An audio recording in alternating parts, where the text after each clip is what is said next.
Hey, what's up? It's Adam Bookbinder. Welcome to my very fancy, unfancy kitchen. And today we are going to be making something that's perfect for appetizers. It could be used for a party or it can be used for any type of get together. Every time I make these, people go crazy. They're called bacon cheese fingers, or you can just call them bacon cheese toast. Whatever you call them, you can call them delicious. So here are all the ingredients that you need. Bacon. I always buy pre-cooked bacon because it's just a lot easier that way, and then you just cut it up. You can of course make your own bacon, but this is just a lot easier. You need shredded Swiss cheese. Now it's always hard to find shredded Swiss cheese in the store, so you'll probably just have to buy blocks of it and shred it yourself.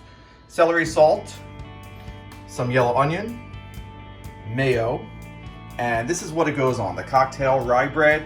Now the recipe will make one full loaf of this rye bread, but I always buy two, just in case, because I always seem to make more because people seem to always love it and it goes really quick. So simple, those are the only ingredients that you need.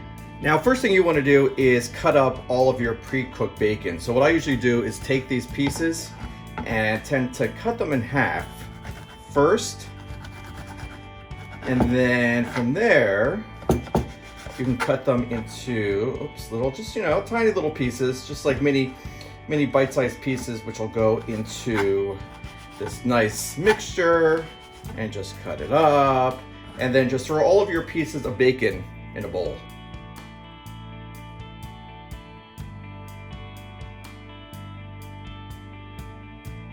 All right, we now have our 2 packages of cooked bacon chopped up into tiny pieces, put in a bowl. And now that that's done, it's time to shred our Swiss cheese. And you can use a food processor for this, but I just use a regular hand grater. So just be careful. Of course, don't cut your fingers off.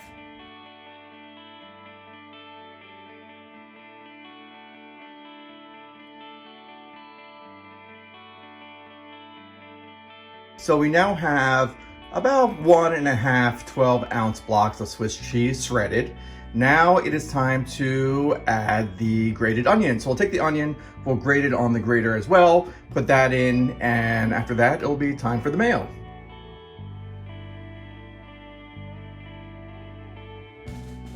Now we're going to use about 2 tablespoons of grated onion, and we're going to throw it in the bowl with the cheese and bacon.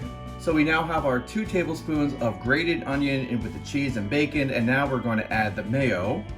So what we're doing is using, let's see, it's a 15-ounce container, and I use pretty much the whole thing, and just pretty much just dump it in the bowl.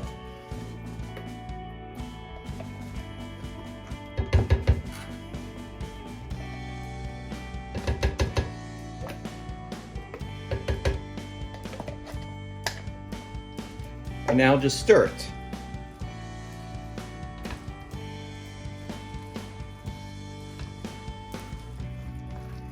Just combine everything really well.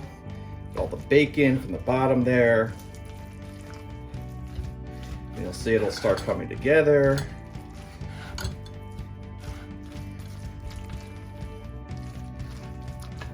Oops. Now once it's mixed up a little bit, now you want to add your celery salt.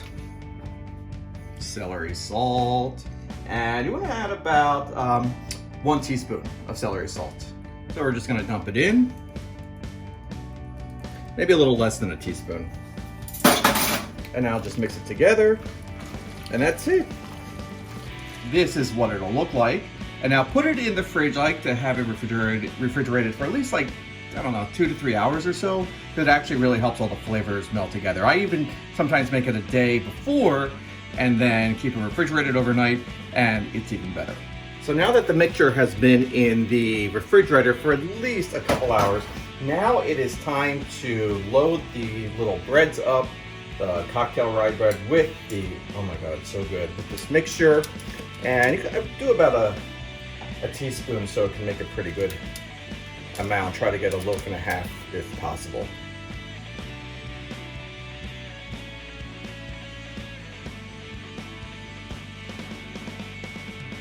Now into a 350-degree oven for